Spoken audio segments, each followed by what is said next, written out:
నేను కోరుకుంటా ఉన్నాను. ఏ ప్రభుత్వాన్ని కోరుకుంటాం. టీఆర్ఎస్ ఉన్నప్పుడు టీఆర్ఎస్ని కూడా కోరుకున్నాం, కాంగ్రెస్ ఉన్నప్పుడు కాంగ్రెస్ని కూడా కోరుకుంటాం. ప్రభుత్వం అనేది it is a continuous process, continuous governance. వాళ్ళు చేసిన మంచి పనులు ఉంటాయి, దాన్ని మీరు కొనసాగించాలి.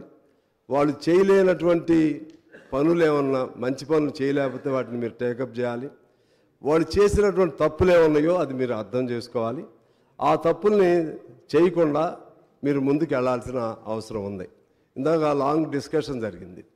గత అనేక సంవత్సరాలు, 50 ఏళ్ల చరిత్ర, మళ్ళీ ఈ 10 ఏళ్ల చరిత్ర దేన్ని పారామీటర్గా తీసుకోవాలనేది. 50 ఏళ్ల చరిత్ర ఏది చేయకుండా ఈ దశకి ఏది రాదు. అది నేను weather that was Congress government are Janata government or any other government, అది ఒక ఫుట్టింగ్. అది ఎప్పటి నుంచో అలా అలా చేసుకుంటూ వస్తుంది. దానిపైనే ఆధారపడి కొత్త గవర్నమెంట్ ఇంకొన్ని నిర్మిస్తూ ఉంటుంది. మొత్తం మేమే చేసామని చెప్పి 10 ఏళ్లలో టీఆర్ఎస్ వారు చెప్పినా, లేకపోతే కాంగ్రెస్ వాళ్ళు ఏమీ చేయలేదని చెప్పినా, లేకపోతే టీఆర్ఎస్ వాళ్ళు అసలు ఏం చేయలేదని కాంగ్రెస్ వారు చెప్పినా, ఇది అన్రీజనబుల్గా ఉంటుందని నేను భావిస్తూ, ఇప్పుడు చేయాల్సిందేంటి? వాళ్ళంతా బాగానే చేశారు. మరి 10 ఏళ్లకి నాకు తెలిసి ఏ ప్రభుత్వాన్ని మనం తీసుకుంటే ఏ ప్రభుత్వం కూడా అనేక సంవత్సరాలు ఏది కొనసాగలేదు. ఎంత మంచి ప్రభుత్వం అయినా మీరు తీసుకోండి. ఎన్టీ రామారావు గారి ప్రభుత్వం కొనసాగలేదు, కాంగ్రెస్ పార్టీ ప్రభుత్వం కొనసాగలేదు, ఈవెన్ మా కమ్యూనిస్టుల ప్రభుత్వం ఉన్నటువంటి పశ్చిమ బెంగాల్లో కొనసాగలేదు. మీరు ఏ స్టేట్ అయినా, you take any state, no party continued for several years, 1 or 2 terms or 3 terms, if not 4 terms.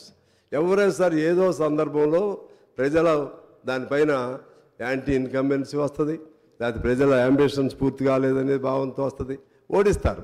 కాబట్టి ఓడిపోవటం అనేది ప్రజాస్వామ్య ప్రక్రియలో అది కూడా దాన్ని స్పోర్టివ్గా మనం తీసుకోవాలి. ఓడిపోయాం కాబట్టి వీళ్ళు ఎంతకాలం ఉంటారో చూస్తాం, ఇది ఎంతకాలం ఉంటుందో చూస్తాం, మీరు సంవత్సరం కూడా ఉండలేరు. ఇటువంటి భాష ఎవరు వాడినా కూడా తప్పని నేను భావిస్తూ ఉన్నాను. ఎవరైనా ఒకరిద్దరు అత్యుత్సాహంతో మాట్లాడినా కూడా అది ఈ మధ్య పత్రికల్లో చూస్తున్నాం. అంటే ఏం చేస్తారు? ఒక సంవత్సరం కూడా ఉండదని అంటే అర్థం ఏంటి? అంటే కొనుగోలు మొదలు పెడతామా ఎమ్మెల్యేని? ఎవరినైనా మళ్ళా అటో ఇటో బేరసారాలు మొదలు పెడతామా? అది ప్రజాస్వామ్యానికి కొన్ని తీసుకురాదు. అటువంటి పదాలు వాడకూడదు. ఎందువల్లంటే మహామౌలికే ఓటమి తప్పలేదు. చంద్రబాబు గారు ఓడిపోయారు, ఇప్పుడు మన కేసీఆర్ గారు ఓడిపోయారు. వీళ్ళు కూడా బాగా చేస్తూ ఉంటారు. లేకపోతే ప్రజలు ultimate judgements are the people. వాళ్ళు ఏ నిర్ణయం చేస్తారో దానికి మనం కట్టుబడి ఉండాలి.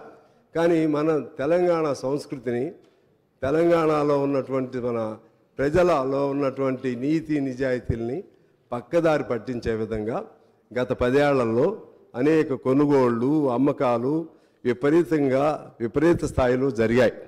రాజకీయ నాయకులు, ఎమ్మెల్యేలని మనం చూస్తే ఎంతమందిని కొన్నారో, ఎంతమంది అమ్ముడుపోయారో, నిజంగా వాళ్ళకి చిత్తశుద్ధితో పలానా పార్టీ బాగా ఉంటుంది, మేము అందులో చేరుతున్నాం అన్నా కూడా యాంటీ డిఫెక్షన్ లా ఉంటుంది. ఆ యాంటీ డిఫెక్షన్ లాని కూడా దాన్ని కవర్ చేసుకుంటూ ఎంతమంది అమ్ముడుపోయారో మనం చూసాం. అమ్ముడుపోయినటువంటి ఒక్కళ్ళు కూడా ఈసారి తిరిగి అసెంబ్లీలోకి రాలేదు. అంటే ప్రజలు అమాయకంగా లేరు, ప్రజలు తేలిగ్గా లేరు. నిన్నగా మనం జరిగినటువంటి మా ఎన్నికల్లో చూసాం. నిన్నగా వ్యక్తులను కొనేస్తున్నారు, సర్పంచులను కొంటున్నారు, ఎంపీటీసీలను కొంటున్నారు. ఒకరు కొనటం, దాన్ని మళ్ళీ ఇంకొద్ది డబ్బులు ఇచ్చి ఇంకోళ్ళు కొనటం.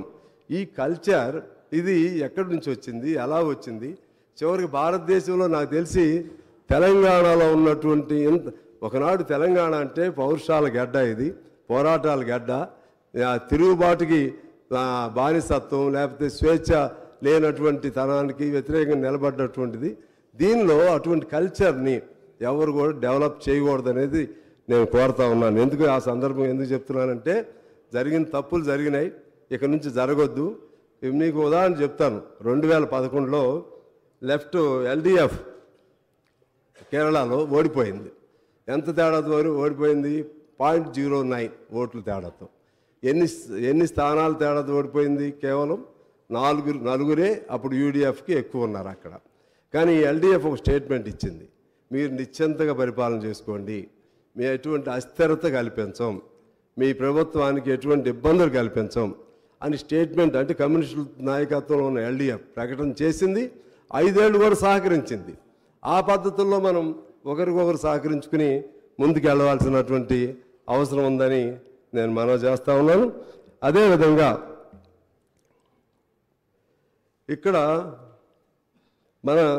ఇక్కడ జరిగినటువంటి ముఖ్యంగా ఈ కొత్త ప్రభుత్వం కొన్ని పాత వాటి నుంచి అనుభవాలు తీసుకోవాలి. మీకేం కోపం రావద్దు, ఎందుకంటే మేము కూడా మీతో సహచర్యం కొంతకాలం చేశాం. కోపం రావాల్సిన పని లేదు. ఎందుకు ఫెయిల్ అయ్యారు అనేది మీరు విమర్శ ఎట్లయినా ఆత్మవిమర్శ చేసుకుంటారు.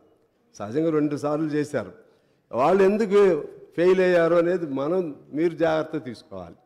ఆ తప్పులు జరగకుండా చూసుకోవాలి. ఆ తప్పులుగా చూడాలంటే నేను కొన్ని పాయింట్స్ రాశాను. ఒకటి, మొదటి తప్పు ఎమ్మెల్యేలను కొనుగోలు చేయటం. కొనుగోలు చేయండి, లేకపోతే ఏ పేరుతో అయినా కానీ మీరు మళ్ళీ ఇప్పుడు నా సమాధానం చెప్పకండి, మళ్ళీ మాట్లాడుదురు. పోనీ ఒకవేళ I take back my word, కానీ ప్రజలు అలా అనుకుంటున్నారు. పార్టీలు మారని ఏదైనా కానివ్వండి, తప్పు అది జరిగింది. అది దాంతో ప్రజల్లో బాగా నెగటివ్ ఇది వచ్చింది. రెండోది, పోనీ అయారం గయారం. రెండోది స్వేచ్ఛ. ప్రజాస్వామ్యం అంటే స్వేచ్ఛ, అదేవిధంగా సమానత్వం, లేకపోతే వాక్ స్వాతంత్రం, భావ స్వాతంత్ర్యం, ఇవన్నిటితో కూడినటువంటిది ప్రజాస్వామ్యం. మనం ఉద్యమ పార్టీగా మీరు అధికారంలోకి వచ్చారు. టీఆర్ఎస్ వారు ఉద్యమ పార్టీగా అధికారంలోకి వచ్చారు. ఆనాడు తెలంగాణ ఉద్యమాన్ని ముందుకు తీసుకెళ్లడంలో కేసీఆర్ గారు రోల్ అద్భుతమైనటువంటి రోల్. మేము వీ సపోర్టెడ్ దట్ మూమెంట్.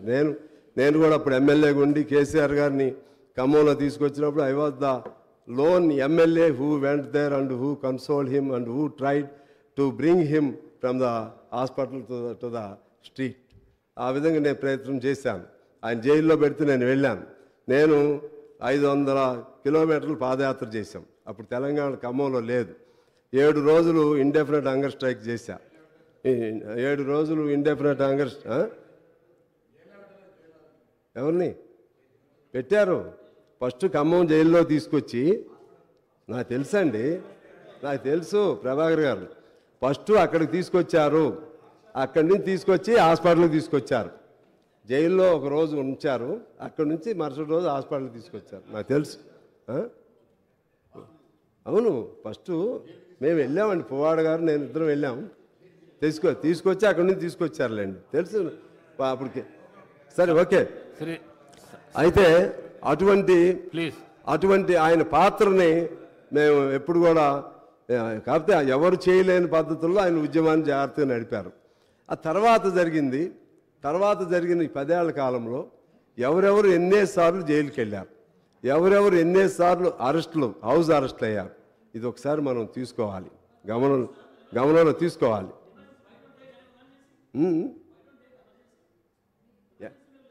ఆ తప్పులే మీరు చేస్తారా? ఎమర్జెన్సీ నేను మీకు చెప్తున్నా, నేను మీతోనే మాట్లాడతాను. I will straightly talk to you sir. ఎమర్జెన్సీలో తప్పులు చేస్తే ఆ తప్పులు మనం చేయాలా? అప్పుడు ఏం తప్పులు చేస్తారో ఆ తప్పులు మనం చేస్తామా? ఇప్పుడు కాంగ్రెస్ పార్టీ తప్పులు చేసింది, అందుకనే కదా వారు కూడా అందులో నుంచి కూడా తిరగబడి ఆ తప్పులు సరిదిద్దుకోవడానికే సోనియా గాంధీ గారు తెలంగాణ ఇవ్వడానికి సంసిద్ధురాలయ్యారు.